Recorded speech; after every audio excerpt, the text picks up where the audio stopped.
Hello, everybody. It's Storytime with Teacher Gabe, and today we are reading Anne Frank by Mary Nhin and illustrated by Yuliia Zolotova. I think that's how you say that one. All right, here we go. Hi, I'm Anne Frank. When Adolf Hitler became the president of Germany, prejudice against the Jews was growing. And I was Jewish, so when I was 4 years old, we fled Germany to live in the Netherlands. Moving to a new country meant I had to learn new customs and a new language. It was hard, but I adapted. This helped me settle into my new school pretty well, but then came the start of World War II. The Nazis invaded the Netherlands, where my family had thought we'd be safe. Life as a Jew was hard. We were not allowed to live our lives normally. We had to wear a yellow patch on our clothes, and we had to hand in our bicycles, and we were only allowed to do our shopping between the hours of 3 and 5 o'clock. When they said we couldn't go to school with some of our friends and neighbors, I was crushed. We had to go to Jewish-only schools. I was really sad about the new laws, so to cheer me up, my mom and dad threw me a party and bought me some gifts for my 13th birthday. My favorite gift was a journal. It would soon become a close confidant, the kind of friend who was always patient. I named her Kitty. I didn't know that would be my last birthday celebrated in freedom. The Nazis were gathering up all the Jews, and eventually they sent a notice ordering Margot to be sent to a labor camp. It was too late for us to leave the country. We knew we couldn't stay, so we went into hiding. We lived for 2 years in my father's office building in a secret space behind a bookshelf that I dubbed the Secret Annex. Our hiding place was small for 8 people.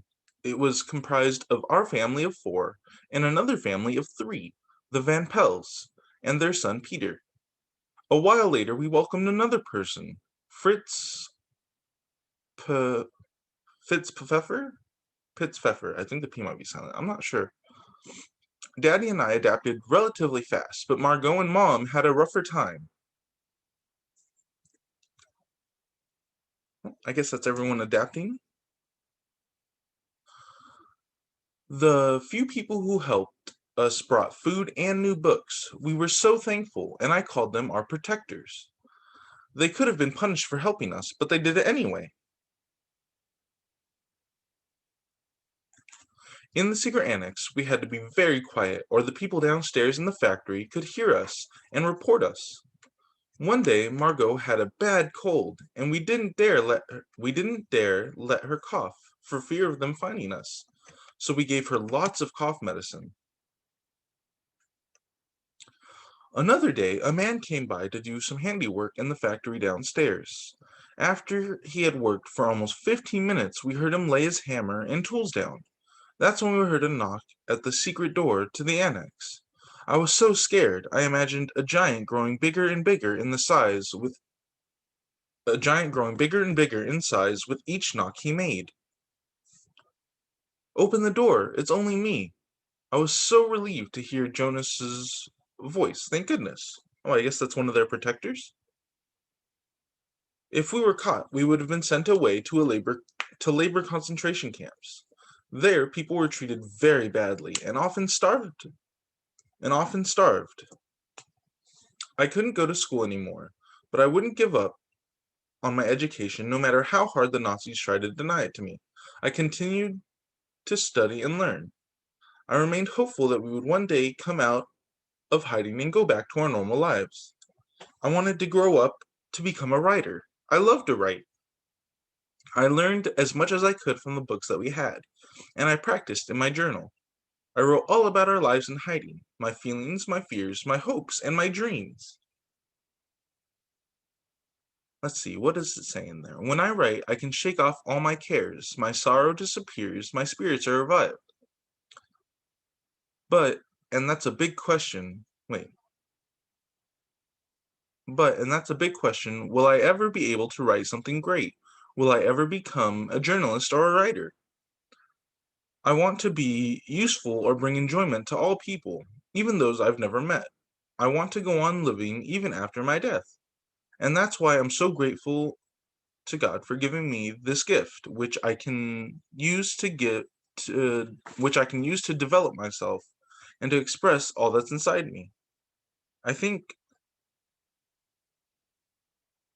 Sissy van Marksveld is a first-rate writer. I shall definitely let my children read her books. For 2 years in hiding, I was deprived of my freedom. I did not feel the wind, go outside, or breathe the fresh air. Even though times were hard, I never gave up hope on myself nor humanity. Where there's hope, there's life. It fills us with fresh courage and makes us strong again. I didn't get to grow up, though. Our hiding place was discovered, and we were sent away to concentration camps. I died there with my sister when I was just 15 years old. After the war, the only person who survived was my father. He went back to Amsterdam to look for us and learned that we had all died. That's sad. Miep gave him the journal she had found and hid after our capture. When my father decided to publish my journal, I became a published author. With my words, I spoke for 6 million people who had been terrorized and oppressed like we had.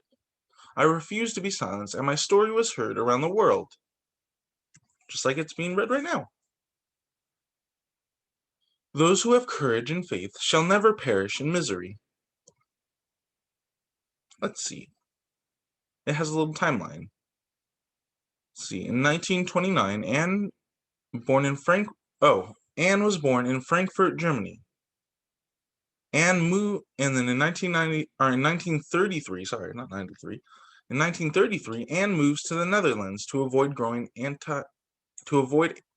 anti-Semitism in Germany.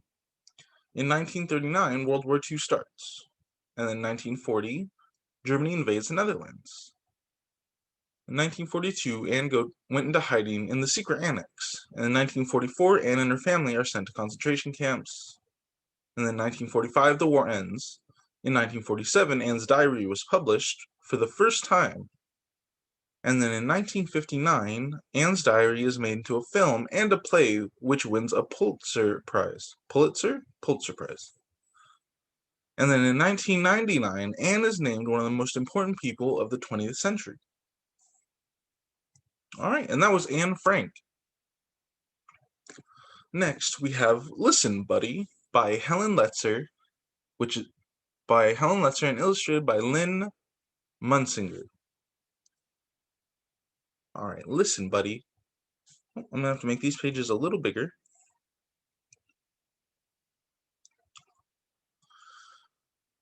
Buddy's father had a beautiful big nose. He was a great sniffer.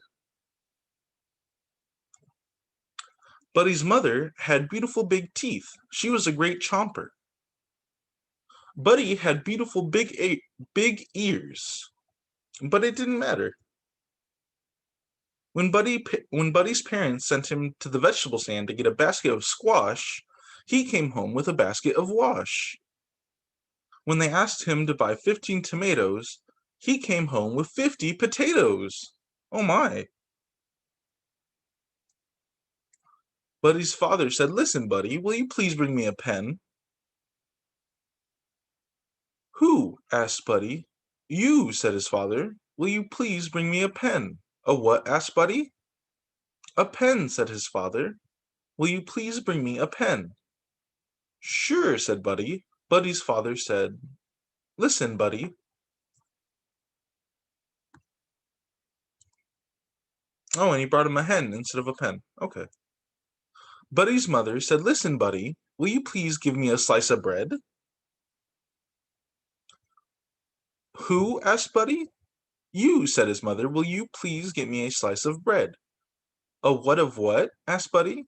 "A slice of bread," said his mother. "Will you please bring me a slice of bread?" "Sure," said Buddy. Buddy's mother said, "Listen, Buddy."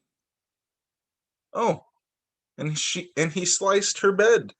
No bread. Somehow Buddy's mind was always wandering too far away from those beautiful ears. His parents tried yelling, "Listen, Buddy." They tried whispering, "Listen, Buddy," but nothing worked. One day, Buddy got permission to go for a long hop. He had never before been allowed to go beyond the vegetable stand. "Listen, Buddy," his parents warned him, "just remember that at the end of the road there are two paths. The path to the left will lead you around the pond and back home, but the path to the right will lead you to the cave of the scruffy varmint. And that scruffy varmint has a nasty temper, so be sure to take the path to the left." "Right?" asked Buddy. "Left," said his parents. "Right," said Buddy, and with a salute with his paw, he hopped away. Oh no. Feeling very grown up, Buddy hopped along past the vegetable stand, and on to the end of the road. "Now let's see," he pondered. "Was I supposed to go left or right? Or right or left?" He thought as hard as he could. "The last thing I said was right, so that must be right." And right he went. 25 hops later, Buddy discovered that right was wrong. Then in front of his cave was the scruffy varmint doing scruffy things that varmints do, like snarling, mussing his hair, rubbing dirt on his knees, oh my, and scratching a whole lot of itches. At his feet was a large soup pot. "What are you going to do with that soup pot?" asked Buddy. "What does one usually do with a soup pot?" "Bake pie." "Hmm," replied the scruffy garment, not too kindly. "I don't think people really bake pie with soup pots." "I'm going to make soup." Oh, he's being sarcastic. That makes sense. "Some what?" asked Buddy. "Soup," snarled the scruffy varmint. Buddy had forgotten his parents' warning about the scruffy varmint.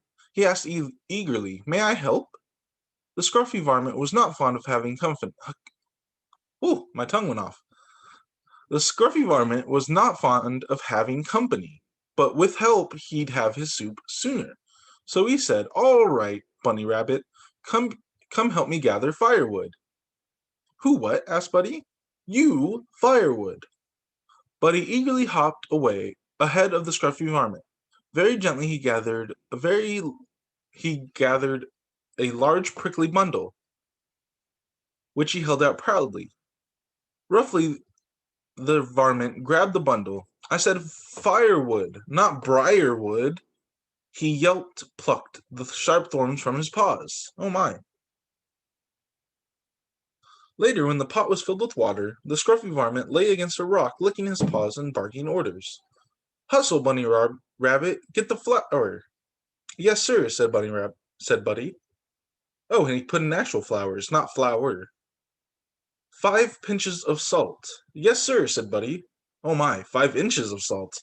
That's a lot more salt. 15 tomatoes. "Yes, sir," said Buddy. And he put in 50 potatoes. And a big load of squash. "Yes, sir," said Buddy. Oh no, and he put in his wash. The scruffy varmint rose and gave the soup a stir. He took a taste. It tastes a little like, well, a little. Maybe it needs some pepper. Oh, I think it needs a little more than pepper. "Bunny Rabbit, get the pepper from the left side of the kitchen sink." "Who get what from where side of where what?" asked Buddy. The scruffy varmint repeated, "Who get what where? Who get the what from the where side of the where what?" Never mind. He stalked into the kitchen and got the pepper himself and sprinkled it into the soup. "There," he snarled. "Now, Bunny Rabbit, put the soup on the fire." Buddy put the soup in the fire. Oh no. The fire went hiss, and so did the scruffy varmint. "I'll teach you," he howled. "I will have soup. Bunny Rabbit soup. And I know just the bunny to use. The bunny rabbit who never listens." But Buddy listened. He also hopped very, very, very fast. Faster than he had ever hopped in his life. He whizzed up the road, past the vegetable stand, and into the safety of his house.